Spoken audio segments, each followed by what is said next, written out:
The greatest feeling in the world was holding my own gun. I'm hypertensive, but all my decisions been wholesome. My independence had me flipping on siblings I stole from. Said I'm just big and loud. Well, £1/2 pound is my silent treatment. I punched out plugs I could've stopped from eating.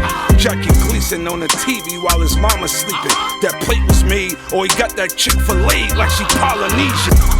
The fucking niggas do to me though. So I stand there blinded while my jewelry glow. That's all it is. You just do the math. You solve one problem and you solve the next. Megan, when you think about it, can you name 5 independent artists that did bigger than 5 major artists at that time?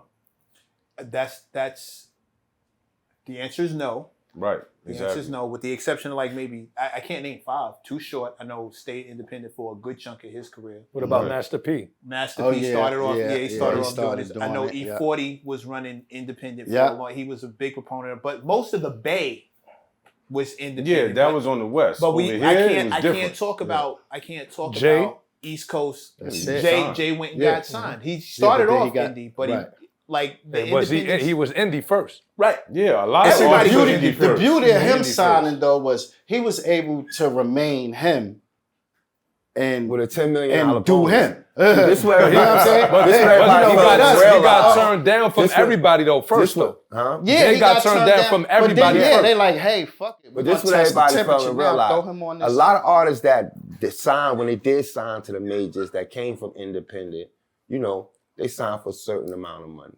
Mm-hmm. I mean, how can't you blow up from that?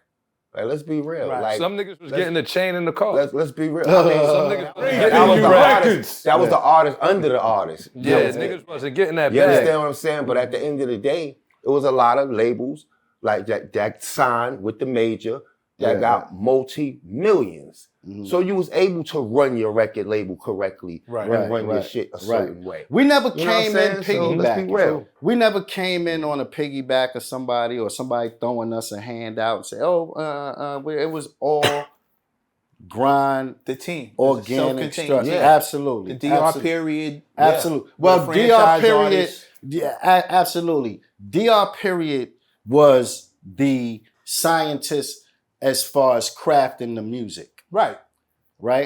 And it was other people in position, like I said, my man Rafiq and Devon. Right. These forgotten soldiers that was really running hard. My man Knowledge as well. You know everybody just like came independently, putting up money to put out records, singles and things like that. See, this goes back to something.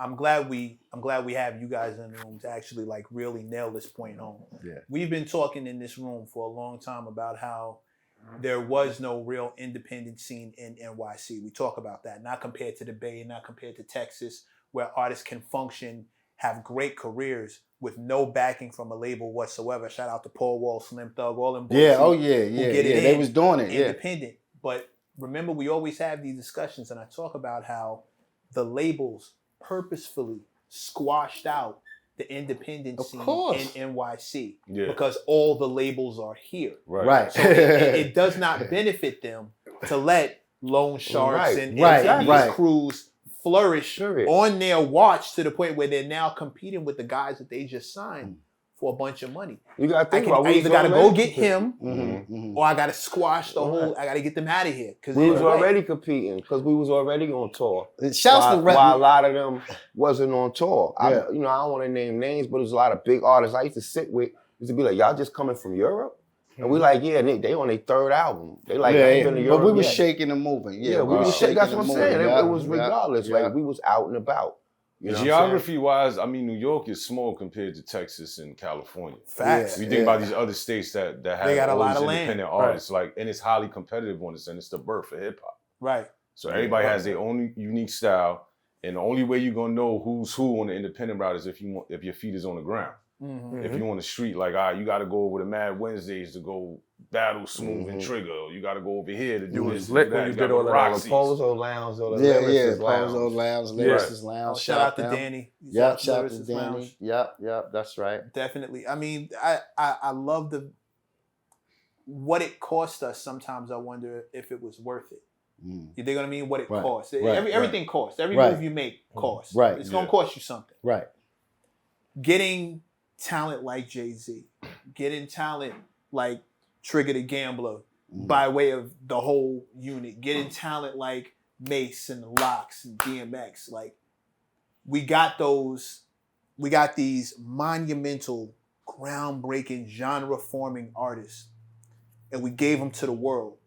And it was at the price of New York's independent music scene. Indeed, I wow. agree with you. The Yeah. college Yeah. radio. Yeah, Shout yeah. out to Stretch and Bob. Like, Yeah, where, shouts. Oh man, where I they would was- hear Trigger Mhm.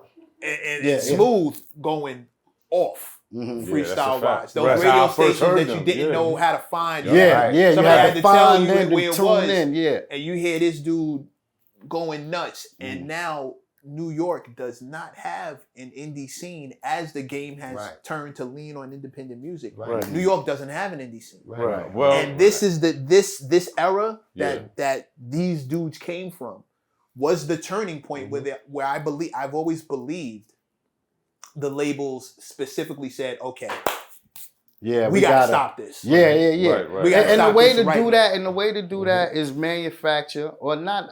Some have manufactured carbon copies, or they find somebody else who got that same niche, and then it's about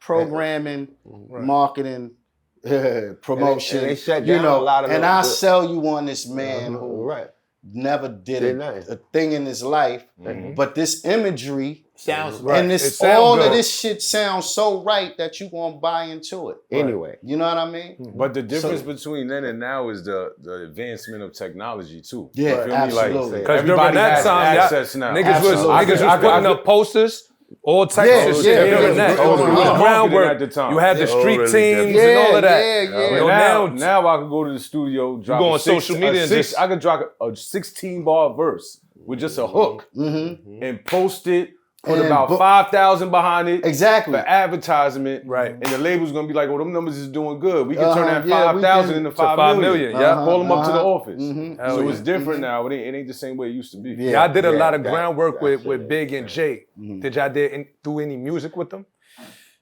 I didn't, man.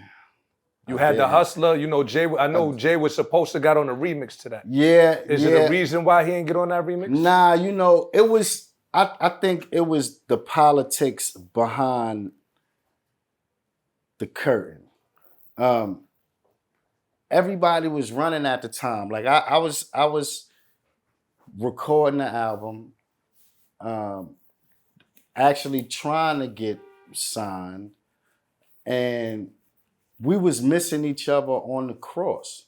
And I can't remember who was like the contact, but that record never came about. And I wanted the record to come about because again, like I said, from my perspective, they was cleaned up already. Like at that point when they was back on the scene, they was cleaned up already. Like they knew the business. They had, went through whatever they went through, and they knew exactly where they wanted to go, and where we were still trying to figure it out because again, everybody was coming from either the penitentiary or right out of the street to learn this new wave that we're going to try, and we're going to try to make Brand pop. new. You know what I Everybody's mean? brand new. Everybody brand new. My whole team. And learning as they go. Learning as they go. And shouts to the team because they still my team. They learned a lot. They doing a lot, shouts to them. Yeah. But yeah, I had to learn. I learned it with my team. We could have, Trig and I could have definitely like sidestepped when we was at the peak of our career. We could have been like, oh, let's go here. Let's go fuck with this person. Let's go do this. But again, we a family, one. And then our brothers, these are brothers for real. When the cameras go off and all that shit, everybody got real life shit they dealing with.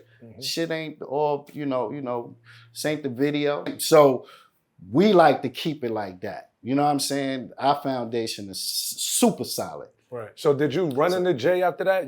Did you? I never bump heads with him? ran into him. you know, when the guy start, look, and I respect it. Look, he from the old school. Niggas, surround yourself with the people you love and trust, and fuck everybody else. You know, so it ain't nothing personal with me. I'm sure if I ever ran to him and shouts, if he ever see this, it was, you know, we doing our own independent shit still, you know. We can get an alley-oop. We ran into him. You know, we don't want no handout. We ran into a Nutty Professor shit. Yeah, the Nutty Professor shit. Yeah, nah, but like I'm saying, it's all good. Y'all didn't chop it up? It's no other shit. Not to work. It's not to work. It's just like comrade shit. Love you know, shit. Yeah, exactly. It's no, it ain't no funny shit. It's all around. Look around you, man. You can find inspiration. You can find discouragement. It all depends on you. Perception is everything. Some people just hear another song. Some people hear the greatest. A nigga used to have no chill. Nowadays I bump side A. Traffic going bumper to bumper, stuck on the highway.